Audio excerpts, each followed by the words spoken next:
the level in which I have integrated the message for myself is the level of potency in which I can also transmit it. Let it marinate. There is an urgency, but there's also no rush.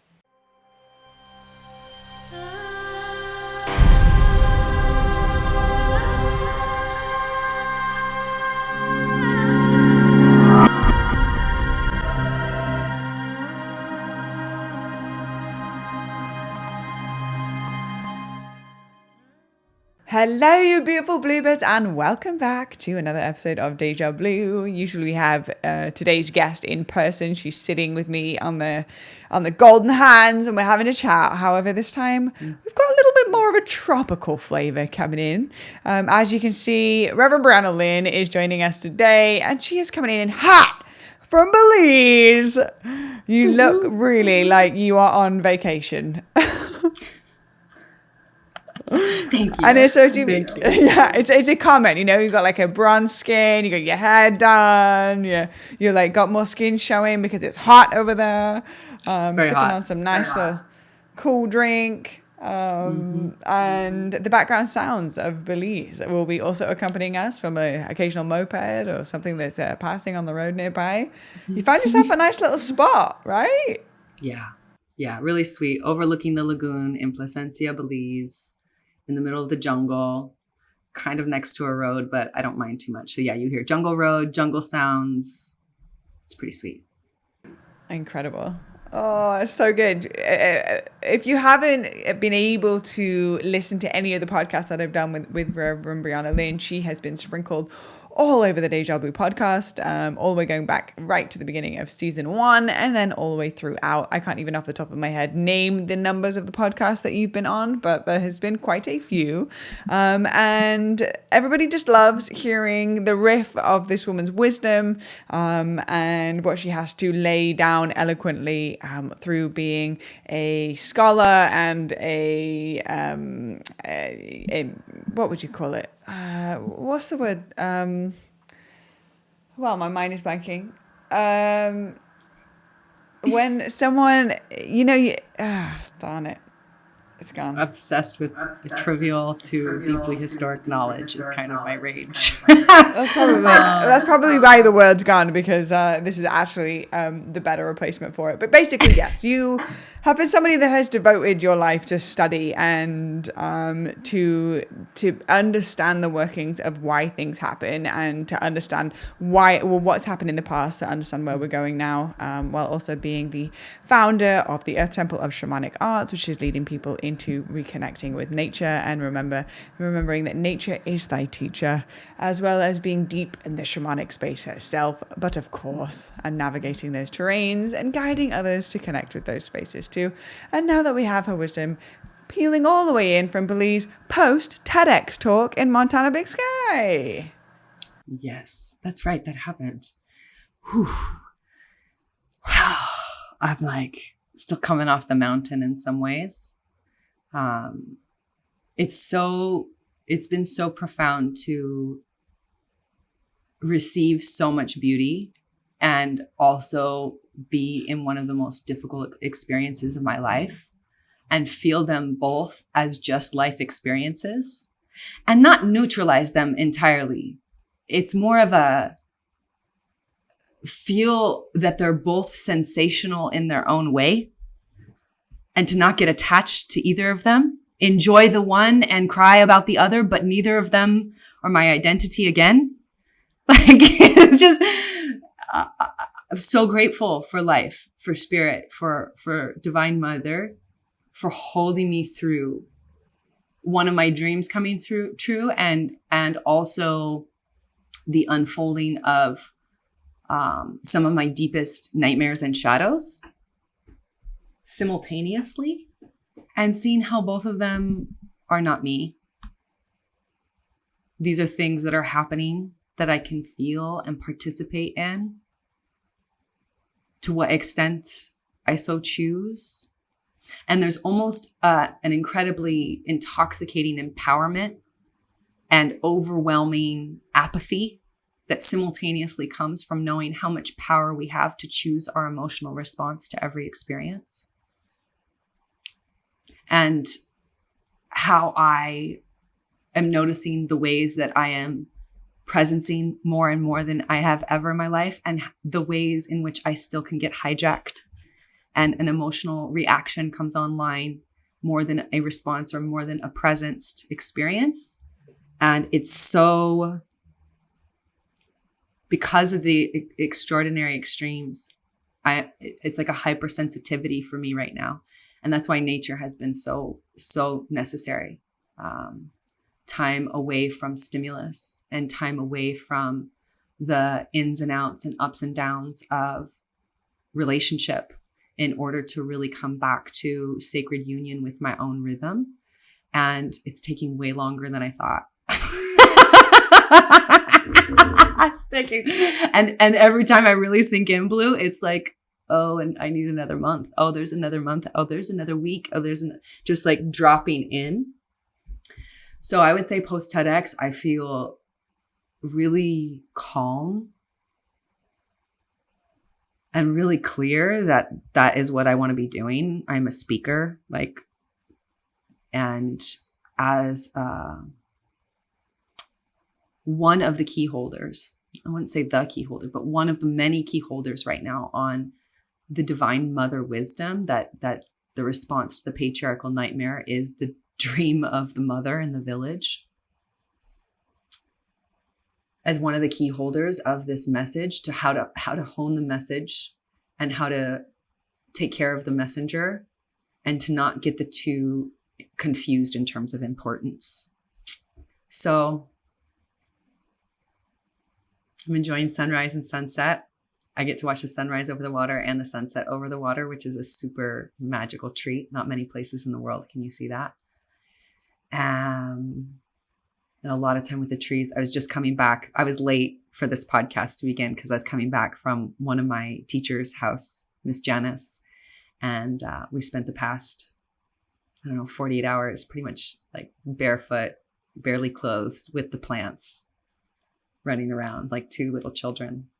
And it's a highlight in my world right now, just being back with the plants so intimately. So that's a little snippet.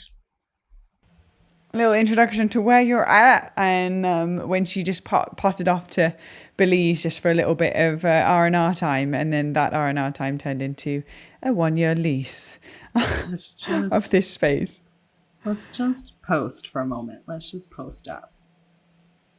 As I spray myself with rose water, just posting up for a moment.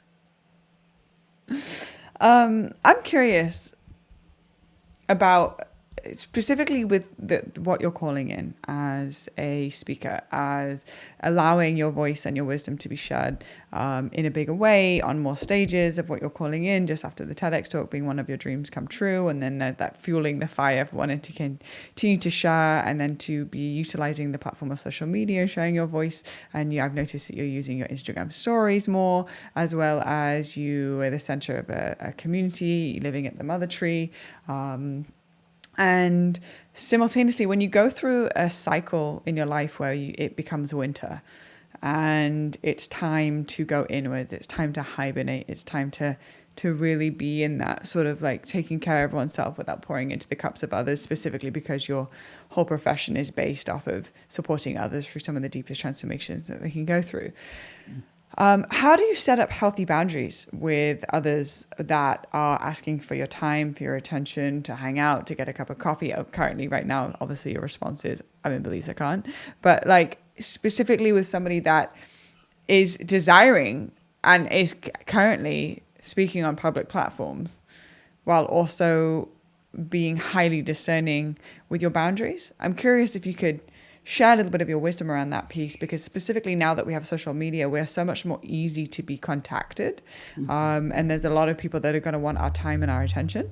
And I'm just curious how you navigate that in the most loving way while maintaining your heart to stay open with grace, with compassion, while also maintaining your own boundaries so that you can truly be of service in a more potent way. Yeah. I love this conversation. It's been coming through, for years now, but I think recently in my world, I love people a lot. And I have a really difficult time saying no to, especially to people that I love, around like social connections or catching up or wanting to be connected in any way, because most of the time it's a genuine yes for me. Most of the time there is the desire to be connected to many people and be deeply connected. And especially these, I would say the past 6 months, there's been a deep turn inwards for me as I'm in my own transition, right? In my age and in my ways of regarding myself. I really feel an energetic shift from maiden to mother. And the biggest shift that I'm noticing is I care a lot more about people than what they think. Meaning I care more about the human than their opinion.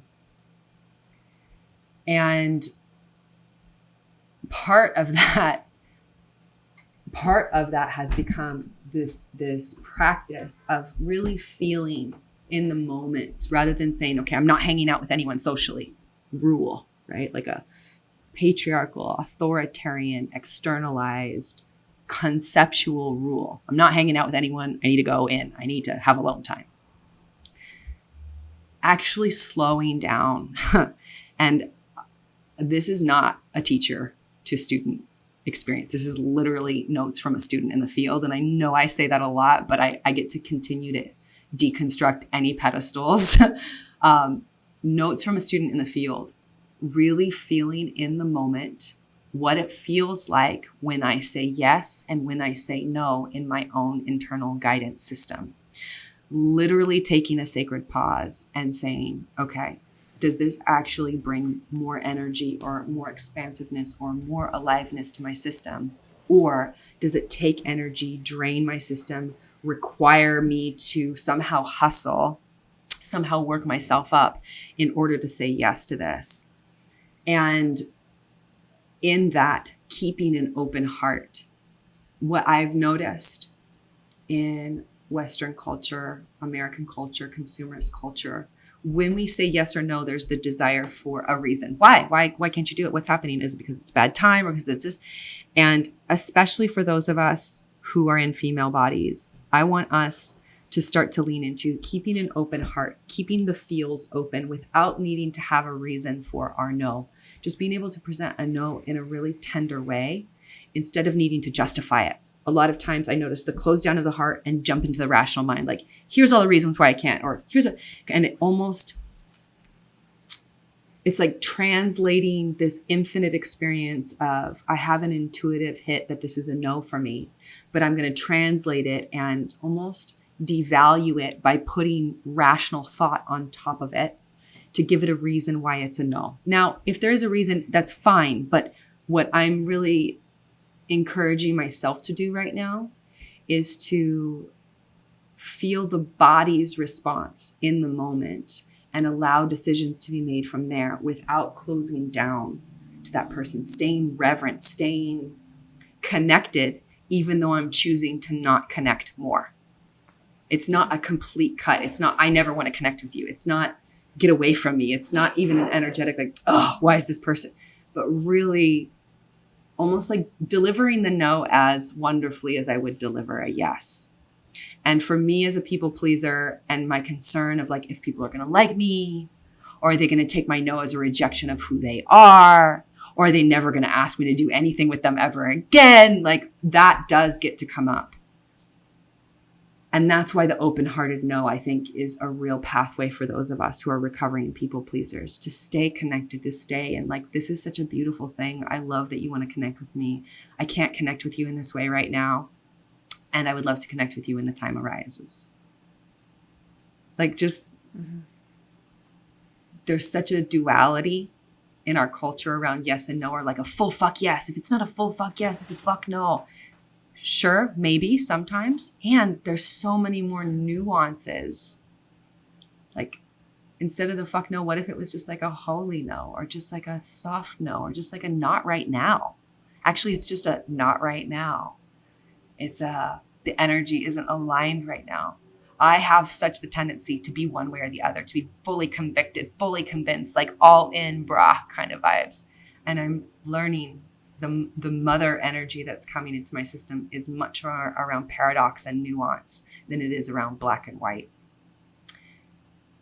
And there's a truth of nature in that is very, very freeing, right? Like things aren't dead or alive. Things are dying and living simultaneously in nature.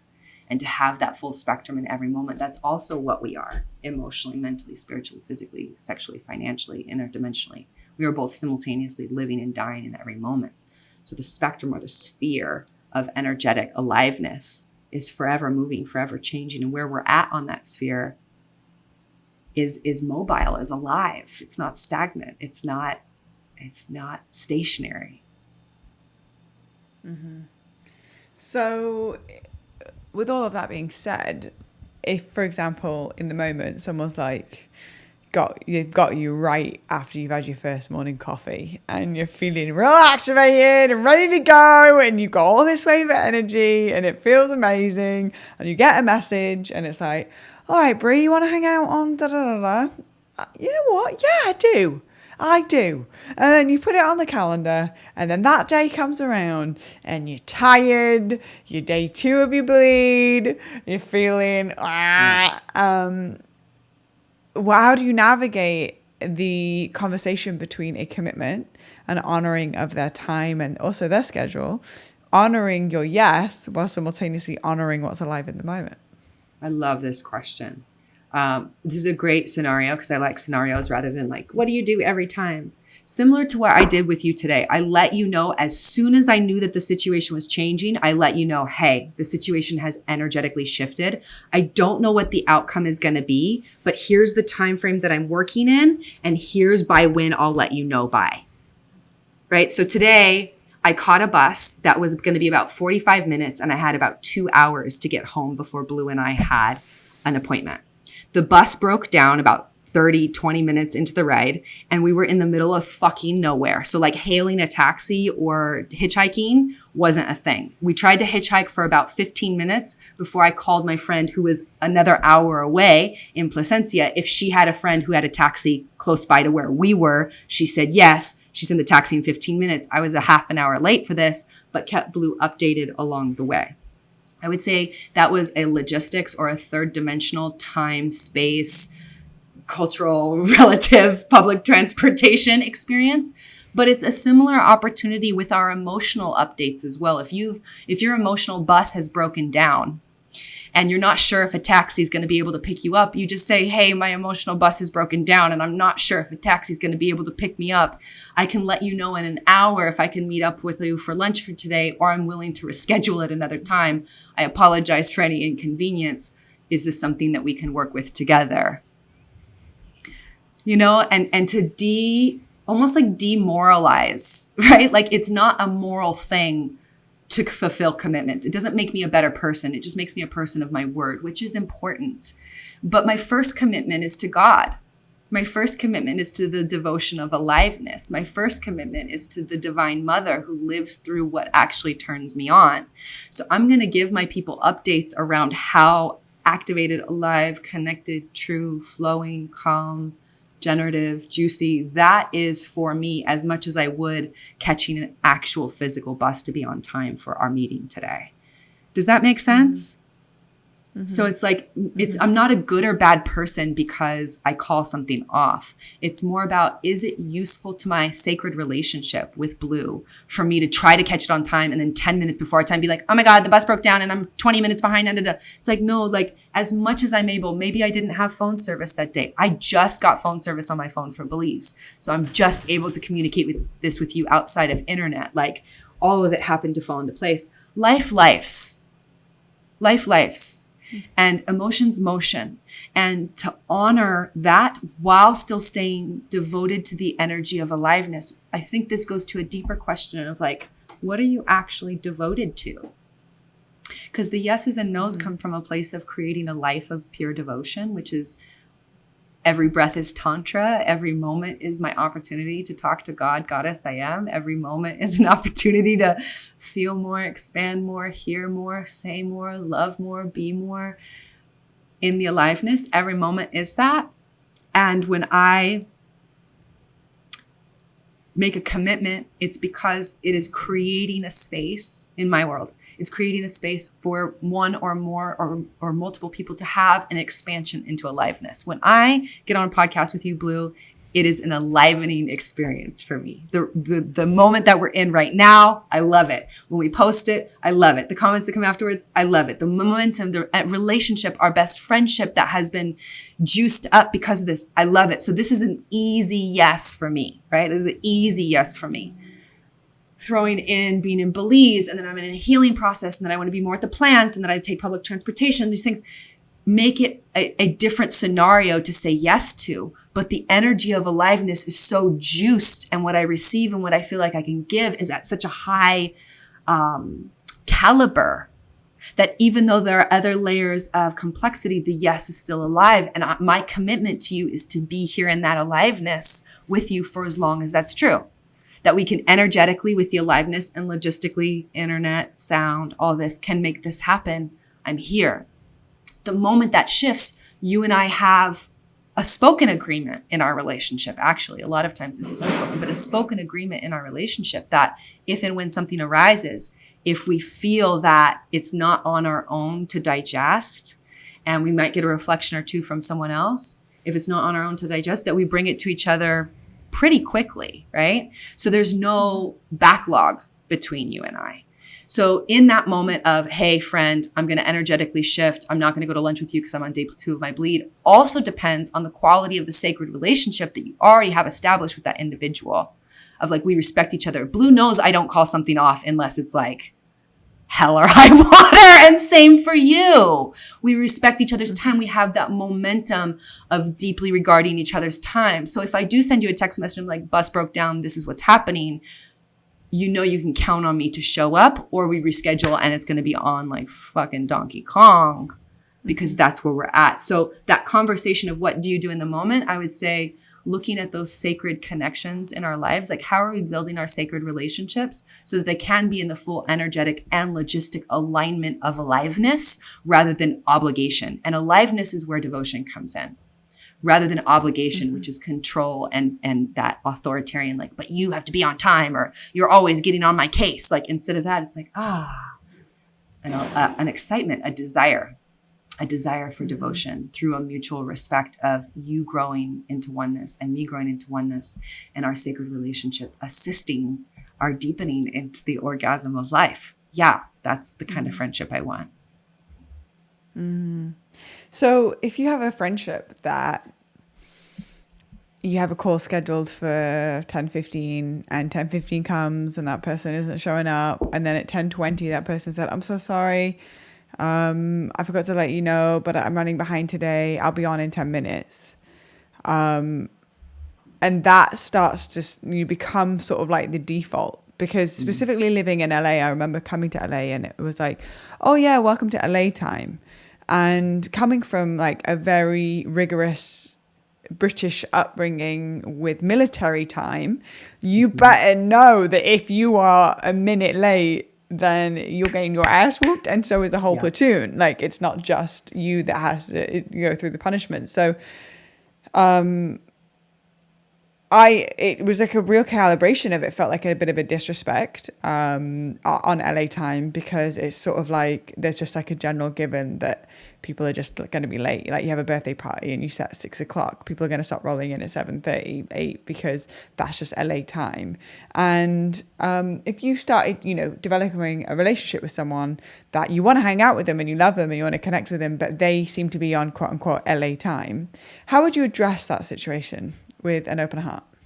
Yeah, I think this is a juicy question, because I'm in Belize. So Belize time is like, I went to a wedding that started at 3. The bride showed up at 5:15. So like the culture here around time is just like schooling me big, because you know me, like you did my birthday brunch a year ago, and I told people like my love language is punctuality. Like, I think sacred time in the 13 sacred portals that I've identified around life, sacred time for me is one that is so special, because it's really about the time of the sun and the time of the moon. And selecting a time to meet up is a sacred marking. It's a ritual. It's a ritual to say, like, we are going to come together at this time. Boom. And I think when it's framed, just like a relationship, when anything is framed as an obligation, when monogamy is framed as an obligation, when time is framed as an obligation, when anything is framed as an obligation, our animal body wants to rebel. It just wants to. It just wants to do this thing where it's like, blah, blah, blah. And, you know, Los Angeles, they're such rebels and have to be so on time for work. And there are certain things that they can't bend. It's almost like once they have the freedom of the social life, they bend it deep. And I've learned to see it more as an expression, a desire for relaxation rather than complete disregard. However, if being someone who loves to be sacred with time, like I want to contribute time and I want it to be intentional. And our time is precious right now, especially those of us who are key holders of what I'm calling the message. And the message is all beings are one being, and we are here to do the highest good for all through the awakening of love through consciousness. And for those of us who hold that message in whatever form it is, we can feel the value of time. Time is of the essence, everyone. Time is of the essence. We can feel it. So how to have almost like a sacred urgency is almost too much of a word, a sacred rhythm and encouragement, almost like a summer camp counselor rather than like a military drill sergeant of like, this would be my preference. If I continue to see this behavior, I'm not going to make dates. I'm not going to make appointments with you anymore, right? Like the same thing I would say to a massage therapist. I love your massages, but 15 minutes late doesn't work for me. Or like with no conversation, with no like, you got to let me know at the first point when our sacred time commitment, when that's going to be broken. The first moment that you know that, let me know, keep me updated. And then from there we can adjust and navigate. For me, as long as there's communication, I have a lot of expansiveness. When there's not communication, I request more expansiveness of like, in the future, could you please give me more time or space or let me know? Because both of our time is very valuable. It's not just my time, it's our time. So in this certain case where someone texts, 10 minutes beforehand that they're going to be, another 15 minutes late before we can even connect or be in the experience together, I would probably wait until I got them live, like on the phone or in person. I'm committed to not texting emotionally anymore. I do no emotional processing over texts. I recommit to that every day. Sometimes I'm good at it. Sometimes I'm not. But today I'm recommitting. No emotional processing over text. Okay, great. I'll speak to you on the phone in 15 minutes or whatever that is. Get them on the phone. Hey, how's it going? Are you in a place where we can drop in? Yes, I'm in a place. Great. I'm so excited. Glad we get to connect. I just want to let you know, like my preference around time, if you can't be on time, is to let me know as soon as you can. And then give me a couple options around if we can reschedule to. Both of our time is incredibly valuable and I want to move forward with all the things. For my clients, like when I work with students or clients, it's a 15-minute leeway. Like I give you 15 minutes. If I don't hear from you in 15 minutes, that call is canceled. If something's happening in an emergency, I have a lot of space around emergencies, lives. If there's a needing to be a reschedule, I ask for a 24-hour window notice.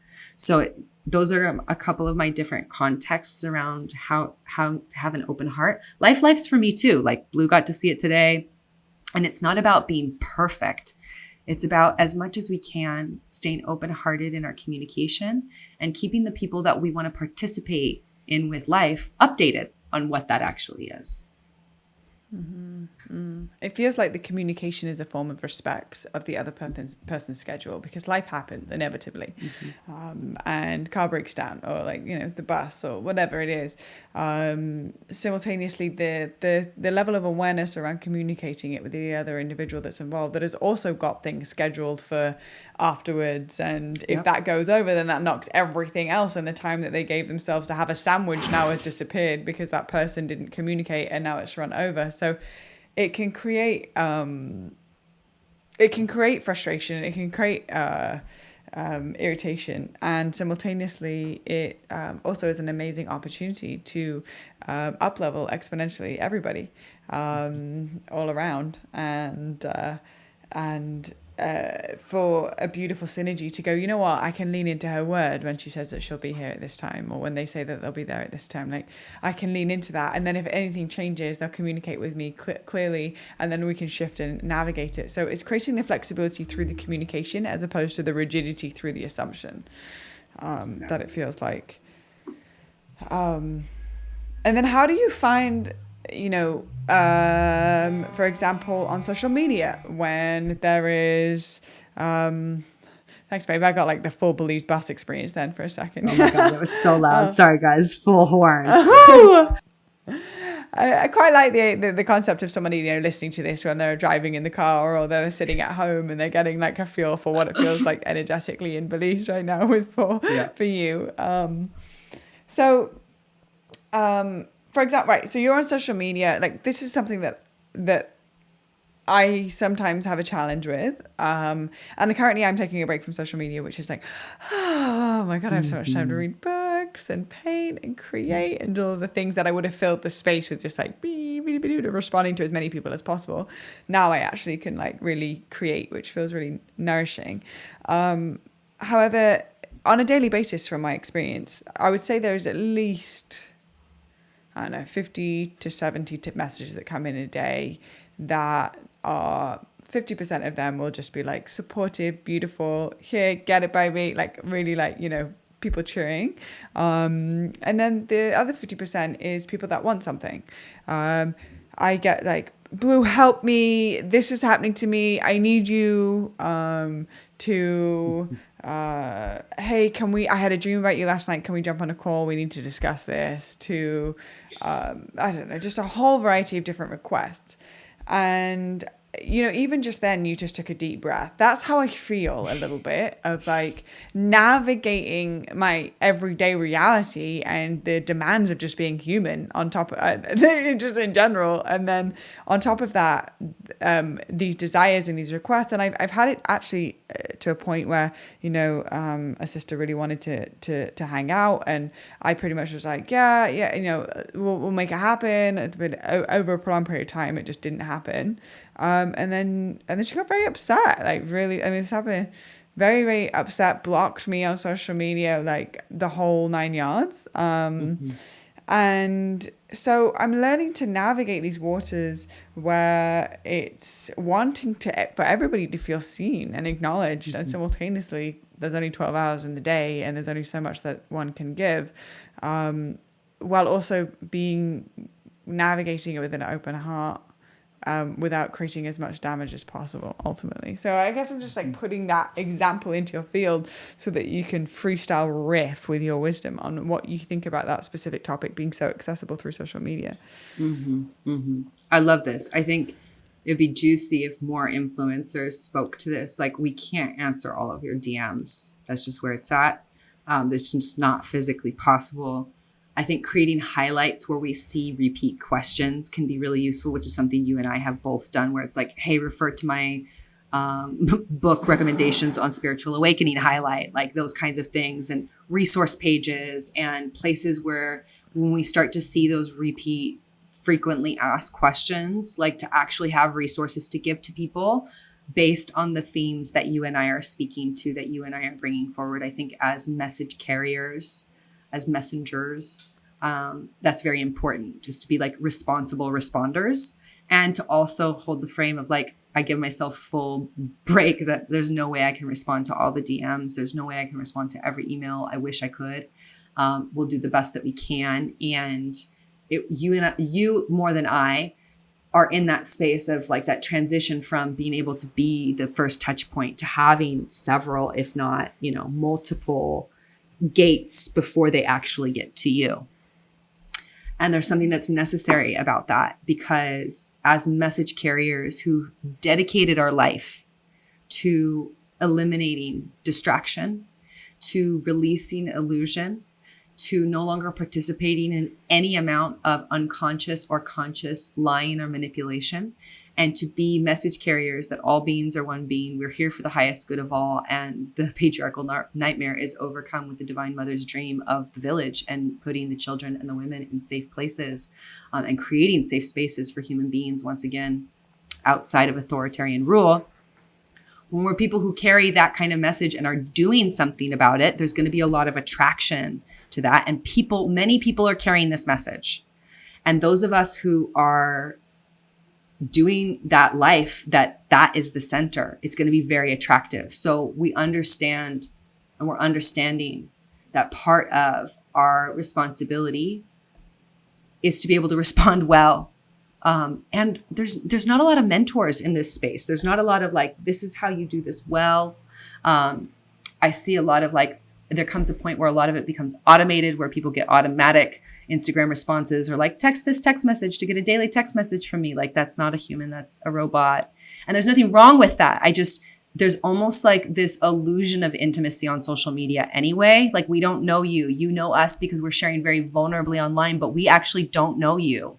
We don't feel the same things for you the same way that you feel about us, because we're not listening to your podcast and we don't know you. And that's not better than.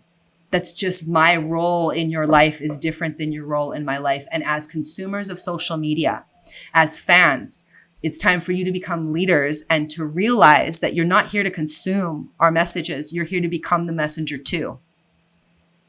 Become the messenger too. Like, what I would hope from all of this is like not more Instagram followers or even people to hire me for speaking. What I would hope that would come out of your and my conversations, Blue, is others' inspirations to start their own podcast in their own hometown. We need more spiritual podcasts in Wisconsin. We need more spiritual podcasts in Oaxaca. We need more women doing women's circles in Cape Town, South Africa. We need more women standing forward in New Delhi, India. Like, if you're listening to this isn't go follow Briana Lynn and go follow Blue and join our programs. Sure, you could do all of that. But the point of even joining our programs or following us would be for you to step forward as a leader.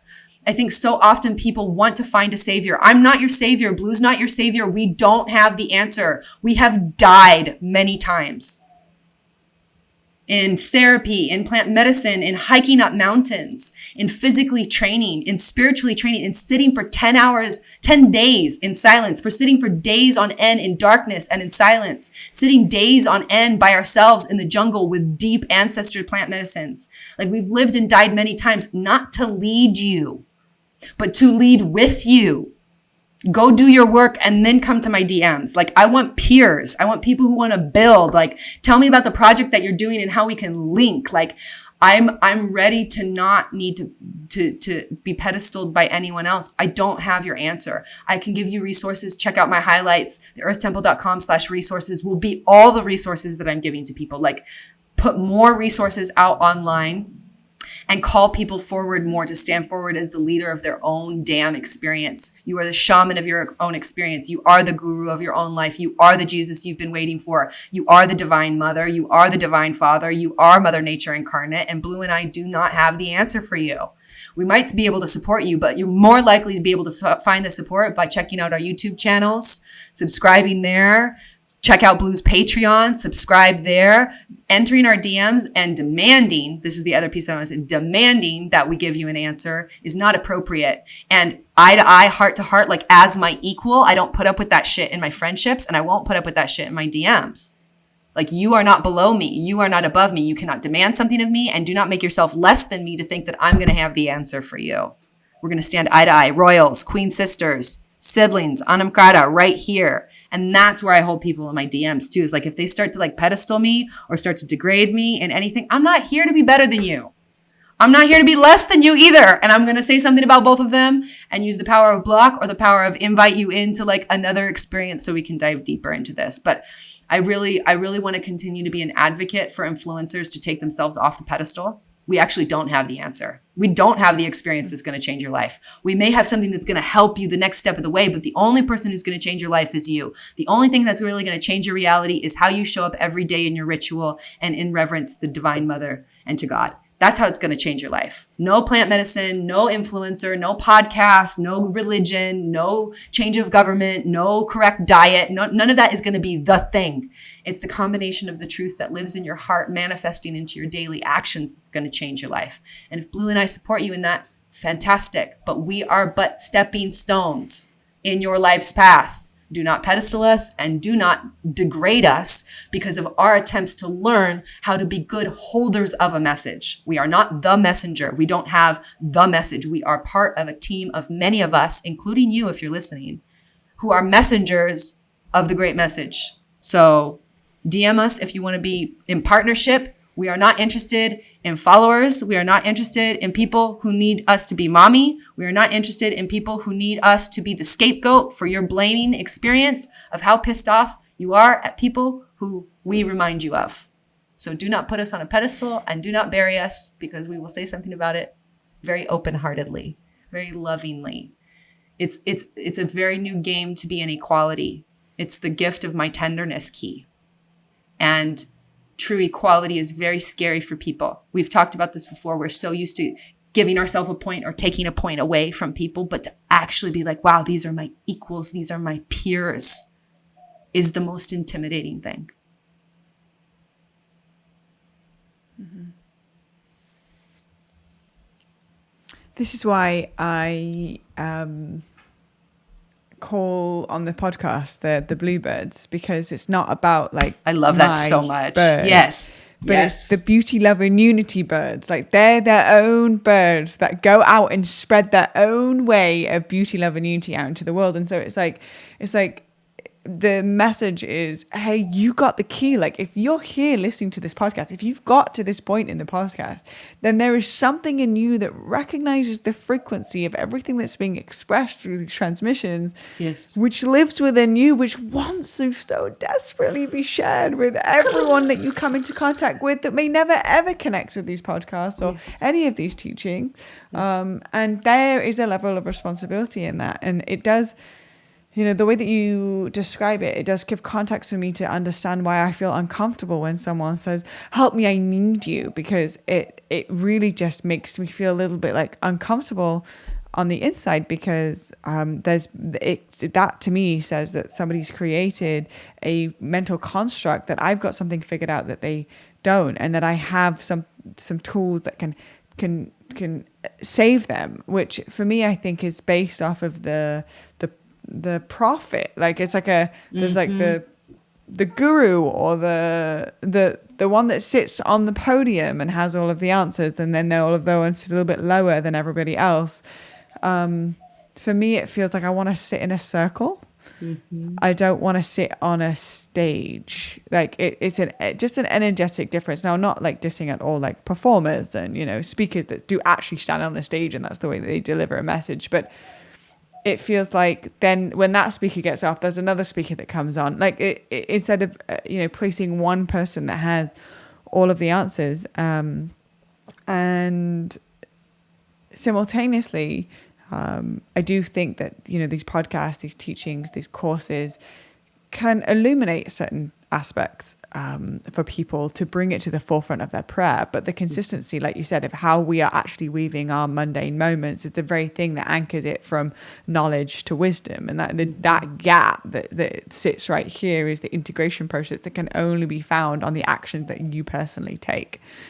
So we can share knowledge, we can share perspective, we can share stories, but when it actually becomes your wisdom that wants to be shared, that gap, no one else but you can actually walk that space. And that space is for those that are willing to take responsibility for their lives, to be the ones that have the choice in all of this. Fully. Well said. I think that's a beautiful place for us too, as speakers, influencers, coaches, leaders, whatever this title is, those who've chosen to walk the leading edge of our own experience and narrate it, essentially. That it is our responsibility to name equality, right? People who are coming to us at various levels of awareness and consciousness of what equality actually is. The first thing that Mama ayahuasca, the plant medicine, showed me was the infinite fractal of all connected things. And she was like, look, babe, this is how it is. This is just how it is. And so for anyone who's seen that infinite fractal of all connected things, it is your responsibility to name that, especially as you gain more power and influence, to take yourself off the pedestal. That's our responsibility. It's not the responsibility necessarily of those slipping into our DMs, although I will hold you to it and bring awareness to it of how it can be your responsibility too. But ultimately, those of us who are reaching large amounts of people, it is our work to call ourselves forward, to name our humanness. I don't mean air our dirty laundry, although sometimes that is the medicine. I'm not encouraging ultimate vulnerability. I am encouraging a really sweet space of continuing to name that the Savior is within, that there isn't someone coming to save you, that Joe Dispenza weekend, while it might change your life, it's you who's doing the changing. Like you taking on the technique, you believing the thing is actually what makes the thing powerful. It's not the thing of Kundalini. Kundalini was made up by Yogi Bhajan. It did not come from a direct lineage. The reason why it's so potent, even though he lied about the lineage, is because people believed it and they practiced it regularly and they put the spells and mantras into the power of prayer, and that shit works. Even though the founder lied about it, even though the founder sexually assaulted multiple women within the organization, Kundalini Yoga continues to be one of the most profitable and, in my opinion, one of the most effective ways, especially for beginners, to get in touch with their breath and discipline and devotion and mantra. It's a beautiful lineage. And it was completely made up by Yogi Bhajan, some who might call a spiritual con artist. And his shit was effective. That's the nuance and paradox that in the Divine Mother work with nature that I've been doing has been so fucking interesting. Because it's that story of Maleficent, right? Like the evil and the good gets turned on its head, because the deeper we go in the roots, we see that every human, every lineage, every way of thinking has both its light and its deep, dark, shadow.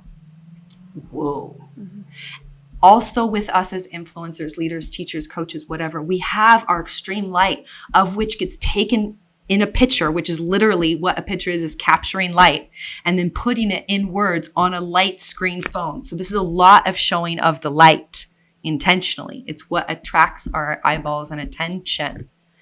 And on top of that, we get to remember as influencers, as teachers, as whatever we want to call ourselves, as people who influence others, to name the human experience, to create an equal playing field. It is our responsibility to bring forward like our challenges and to name that although we sell this technique and we're beyond, the basics of the beginnings, we still have to go back to the basics of the beginnings. I think one of the best examples, and I've spoken about her before, was Psalm Isadora, the only person I've ever taken a Tantra class with. And she was an incredible Tantra teacher, beautiful, stunning, had made it in the coaching world, was $1 million coach, had like a premier contract with Mind Valley, had her own Gaiam channel, like all the things that as an influencer, coach, teacher, healer, whatever, you would like. And at the height of her career, like the most beautiful time, she was crying daily on antidepressants and complaining to friends and journaling about feeling so distant from her work and disconnected from people one-on-one because she couldn't socially connect anymore. Where she was, she felt very isolated and she committed suicide. She overdosed. This is a transformational teacher. A woman I pedestalized. A woman I looked up to in physical beauty and spiritual clarity. Woman was a fucking spiritual, clear channel. Committed suicide like 1.5 years after I came back to the United States, 2016, 17, around there. Broke my heart. And that gap between where she was as a person on her path and what she had built in terms of a business and presence on social media, the gap between those two was getting wider and wider and wider. And herself as a brand and herself as a human were no longer in alignment. That conversation I'm interested in, because I'm in a space right now where I just did a TEDx talk. I have had someone approach me who wants to represent me for speaking. I have someone who wants to, and I love it. And my whole body and my system are like, go lay in the earth for at least another 2 months. Like, you need to calm down. You need to finish your healing before you think you're going to go do the thing and be the messenger. You've got to focus on just being able to contain the message within your own nervous system and be in integrity in your practice Be in integrity in your word, be in integrity in your food and your movement and your beauty and your healing and your space and your relations and your sacred union, in your art, in your time, in your work, and in your money before you even think that you can capacitate this message for anyone else. Live the message first and then deliver it, and then go back and live it some more. And that constant, okay, now I deliver and then I come back within myself.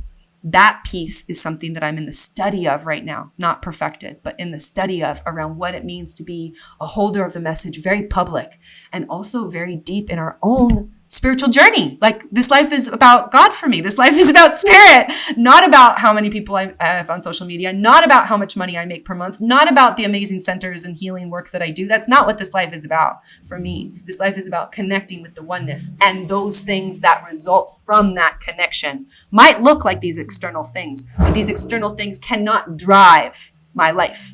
Life must be driven by spirit and the infinite one, or it will get hijacked by the measures of the world again. It will get hijacked by how much money is in your bank account. It will get hijacked by your Bitcoin conversations and who's driving what car and how this person is living. Even if you call it biomimicry, even if you're driving electric cars, there's still a keeping up with the Joneses within the influencer, specifically the spiritual influencer realm, that I want to keep my own eye on with my participation. I'm not calling anyone else out, but if you feel it, just feel it. It doesn't matter how much money you make per month. It matters where that money is going and who it's helping. It doesn't matter how successful you are as a spiritual coach or entrepreneur or Bitcoin influencer or whatever. It matters the effect that you're having on the culture of your community. That's the impact income that actually is going to bring us life and joy. I'm not against money. I'm not against any of that. That gets to be in the car. But the question is, who's in the driver's seat? Who's in the driver's seat? Mm-hmm. Definitely a lot to chew on, a lot to think about in regards to just anyone that's really utilizing their platform to share a message. Like, there's so many people that are starting podcasts. There's so many people that are going on Instagram lives, posting more of the spiritual. I mean, just from the people that I follow, everything in my feed is more of the spiritual inclination. And simultaneously, there's a deeper level of responsibility. Only I can speak on behalf of myself. But I can feel when I'm out of integrity with my message. It's super obvious to me. It's just like, it's almost like the sound of nails on a chalkboard in my psyche. And that's when I want to just take a step back and to recalibrate again. And I think that something that I recently just had noticed is that I talk very much, talk quite a bit about how our attention is our spiritual currency.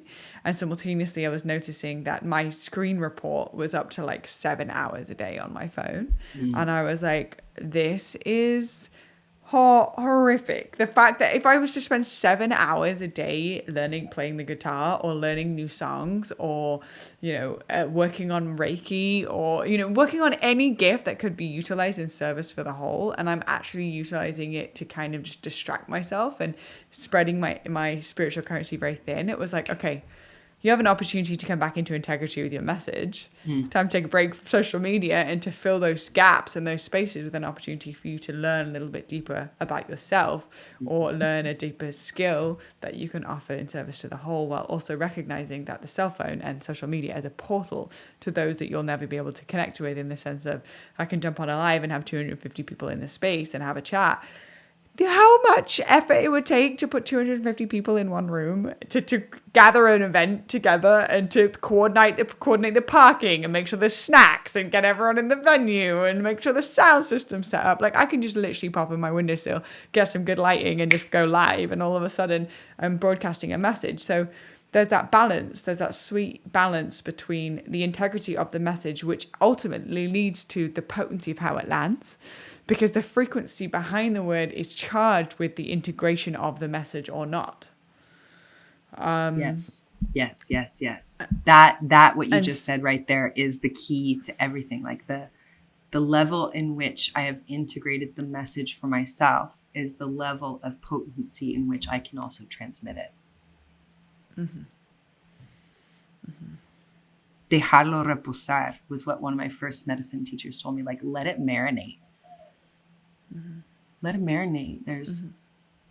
There is an urgency, but there's also no rush. Well, there's a shadow side to being given the gift of eloquence, which is one can eloquently deliver a message right when the information has been landed, not even given time to actually let the knowledge turn to wisdom, and instantly go straight back out and go, oh yeah, and I heard this, da, da, da, da, da, da, because the ability to eloquently deliver a message that has just been relayed, but doesn't necessarily mean that that insight has been integrated in the way that we walk in the in-between moments. Like, this actually is the gray area that we don't necessarily see because of social media, but the ability to articulate ourselves extremely well. So there is definitely a big shadow side to being able to have the gift of the gab as well. The gift of gab. And I think you and I both speak from experience in that, of like, sometimes I've said things too early. Sometimes I've said yes to experiences leading or being a student of that I wasn't ready for. Sometimes I've started transmissions that I myself haven't fully integrated yet. 100%. 100%. And for me, when I do that, it feels like hollow. It feels like when I used to binge and purge, the process of binging was like eating hollow food because I knew it wasn't going to fully land. That's what it feels like when I give a transmission that isn't fully, it's not even fully integrated, just like integrated enough so that as I'm sharing it, I'm not losing it, right? I'm not just sharing it and like scratching the itch of that one knocking on my door. It's like, let the one knock on my door, let them come in, give them some food, listen to their message, hang out with them for a while, and then maybe share that message in an energetic time frame. I can't even give a linear time. It's more of a digestion period. Rather than letting them in, it's like I send them out the door to go talk to the neighbor. Right? Like, wait, I missed the message. I missed that energetic opportunity by sharing it too early. I actually didn't fully receive. So that one's probably going to come back for me. Right. And this time they're not going to knock. They're just going to like walk right in and take my food. Like, because that's what messages do. If they're not fed and listened to and properly digested, the next time they come back, they're not as kind. It's just my personal experience. But I love that idea of the potency of the transmission lies in the levels to which I have integrated it myself. Mm-hmm. Mm-hmm. That's why Andre's about to launch a podcast. Finally, he's podcast daddy for everybody else, and he's like supported everyone else's podcast thriving. However, he's decided to launch his own podcast, which makes so much sense. Simultaneously, he's somebody that is not the instant gratification monkey. I definitely have it way more than he does, in the sense where he will be in his practice, be deeply studying. Like, he's really packed himself very densely with internal riches before he goes and tells the world about it. It's not until years and years and a decade of him being on the path of he going, okay, I feel like I'm ready to really commit to a path of turning the microphone on and sharing my wisdom.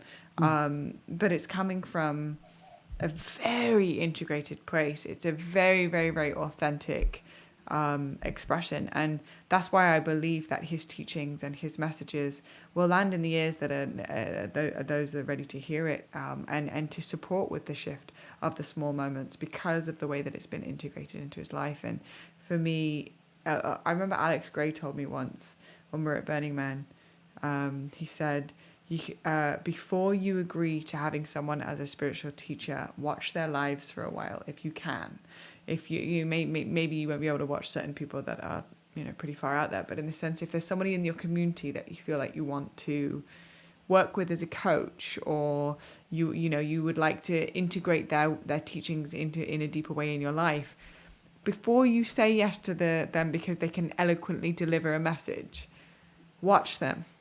Mm-hmm. Watch them in the in-between moments. Watch them how they eat. Watch them how they interact with other people. And then when you've come to a conclusion where it feels like there is a level of integrity across the board in the way they do the smallest things to the way that they eloquently deliver the message, then you know if that's your teacher or not.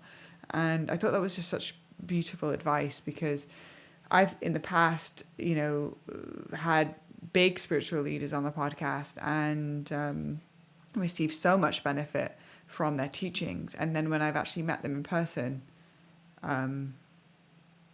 been pretty disappointed by what is beyond everything that so-and-so has created. So yeah, there's a level of responsibility here, but also that level of responsibility does pay off in the sense of how deep the wisdom lands. Absolutely. It's a vibrational game we're playing here. Energetics. I remember sitting in a circle in Mexico, and I remember thinking, you cannot fake internal riches. You cannot fake when the medicine hits and people are dropping like flies, or if they're losing it and completely, spinning off the handles or whatever it is. This is a byproduct of, did this person sit at that altar every single morning for the past 6 months in their devotional practice? And you just can't fake it when the shit hits the fan. Mm-hmm. And this is the stuff that, even though there's not a camera on you when you're sitting in front of your altar and you're in your prayer, this is the very stuff that presents itself when it's all bullshit till it's tested in the fire kind of scenario. Yes. In the middle of ceremony, does it freak you out? When the bus breaks down and you have an appointment to get to, like, do you freak out? Like, you know what I mean?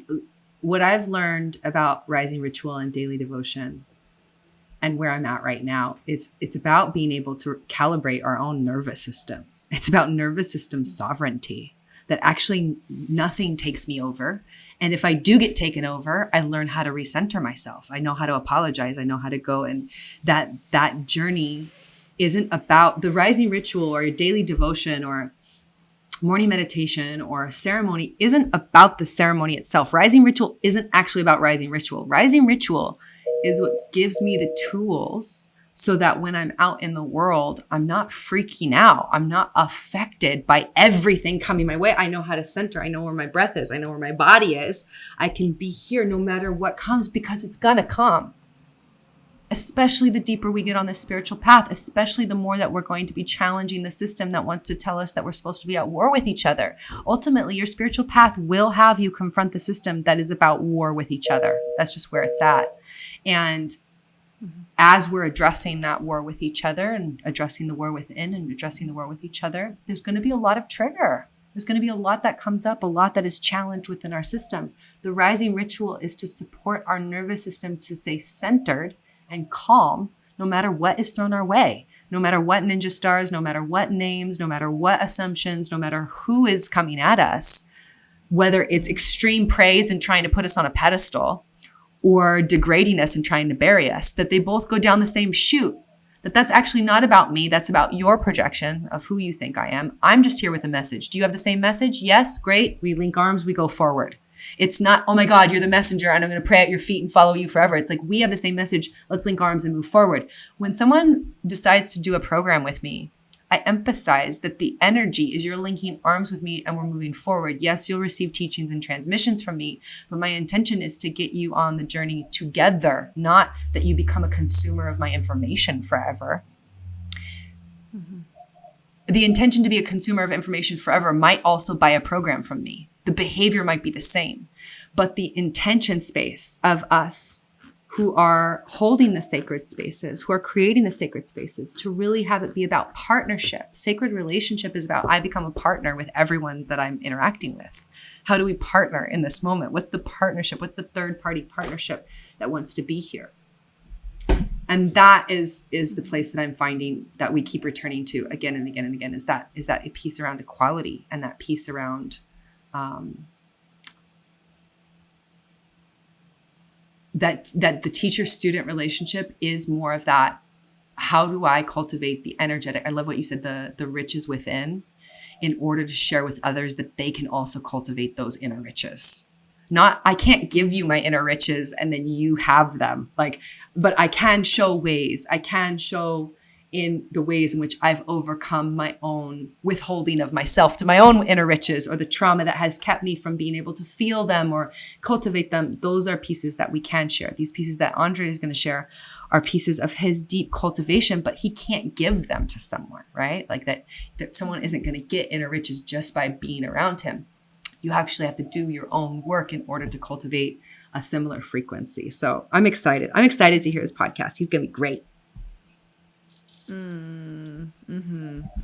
Yeah, it's called Know Thyself, and the Know Thyself podcast, and he's finally being able to spread his wings and get the message out there. And ultimately, I love what you said also, and I say this a lot, is we can't have enough outlets for people that are expressing their truth from their heart. If they are sharing a podcast based off of the knowledge that they've learned from a workshop that they took in Thailand or whatever it is, if we can get as many platforms out as possible, as many voices out as possible, speaking on the behalf of empowerment of individuals to create sovereign choices, we are moving in a really, really beautiful direction. So as much empowerment as possible, without pedestaling, because ultimately pedestaling is a subconscious decision to place one less than another, saying that I do not have what that person has, therefore shutting off from even being available or accessible. The second that we pedestal is the second that we outsource our power.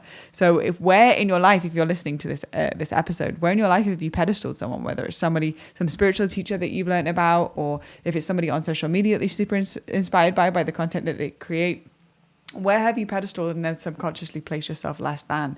And can you just ask yourself and go through a recalibration of that narrative and that story, and invite yourself into, what do I see in this person that I know I have within myself? And what, through the reflection of this other individual, how can they support me through what it is that they share to access this within myself?